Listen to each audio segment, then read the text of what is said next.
Bonjour, mesdames et messieurs, bienvenue dans ce flash d'information. Le président de la République, Alassane Ouattara, est arrivé hier lundi en début de soirée à Lisbonne, la capitale du Portugal, pour une visite d'État de 48 heures dans ce pays. Visite au cours de laquelle il s'entretiendra avec les plus hautes autorités du Portugal.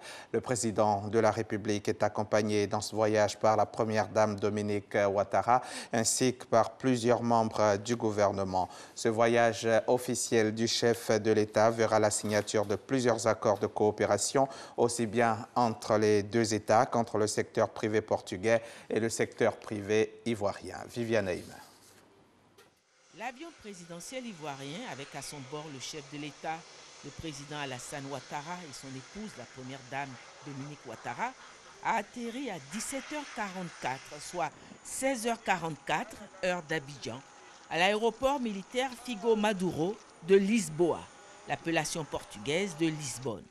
Le président de la République a été accueilli à sa descente d'avion par le conseiller diplomatique du chef de l'État portugais, Augusto Duarte, le directeur du protocole, l'ambassadeur Clara Nunes dos Santos, ainsi que l'ambassadeur du Portugal en Côte d'Ivoire avec résidence à Dakar, son Excellence Paulo Nascimento. Tout premier ambassadeur de la Côte d'Ivoire au Portugal avec résidence à Lisboa, son Excellence Kofi Fana, en poste seulement depuis 2015, était particulièrement heureux d'accueillir cette première visite officielle d'un chef d'État ivoirien au Portugal. Présent aussi à l'accueil du chef de l'État, 4 ministres du gouvernement qui l'ont précédé dans la capitale portugaise. Les ministres Jean-Claude Brou, de l'Industrie et des Mines, Anne Ouloto, de la Salubrité, de l'Environnement et du Développement durable, Diarasouba Souleymane, du Commerce, de l'Artisanat et de la Promotion des PME, Bandama Maurice, de la Culture et de la Francophonie. Une visite officielle qui s'inscrit dans le cadre de la diversification de la coopération internationale entreprise par le président de la République, Alassane Ouattara.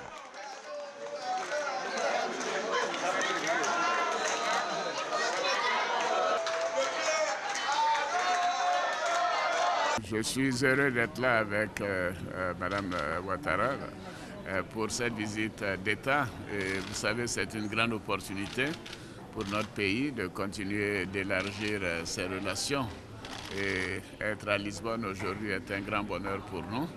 Et nous allons bien sûr avoir des échanges importants sur des questions d'intérêt commun, des questions de coopération, et aussi bien au niveau des deux présidents, mais également au niveau du secteur privé.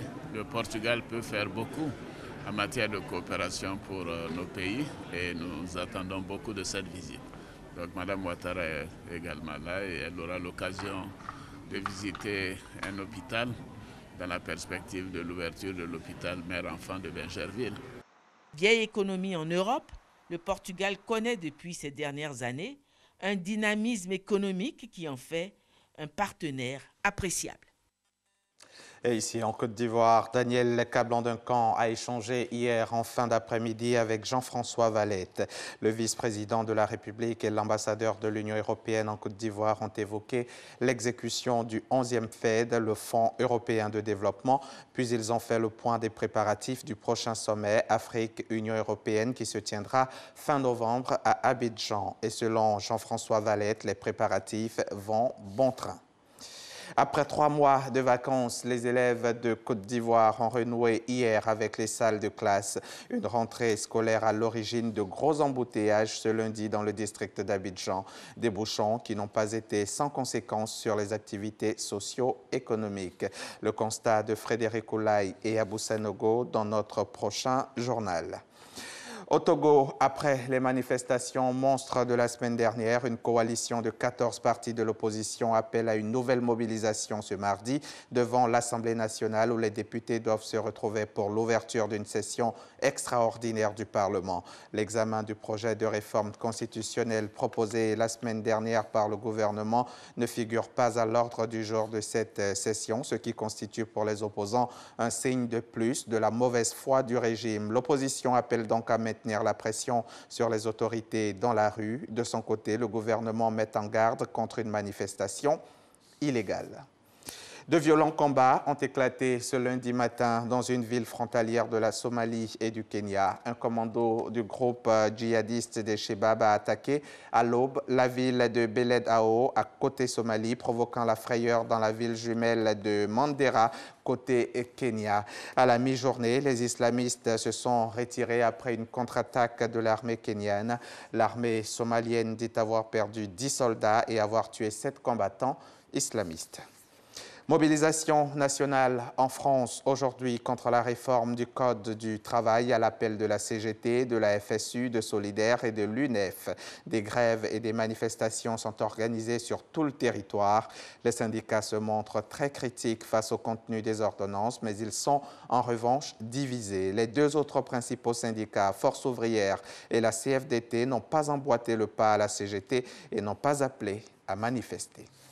Et puis pour terminer, sachez que le Conseil de sécurité de l'ONU a adopté hier lundi 11 septembre à l'unanimité et à l'initiative des États-Unis une nouvelle batterie de sanctions contre la Corée du Nord, interdisant ses exportations de textiles et réduisant ses approvisionnements en pétrole et en gaz. Avec ces nouvelles dispositions, les diplomates espèrent bloquer 90% des exportations nord-coréennes et limiter ces importations de pétrole de 30%, mais c'est moins que ce que l'administration Trump avait espéré.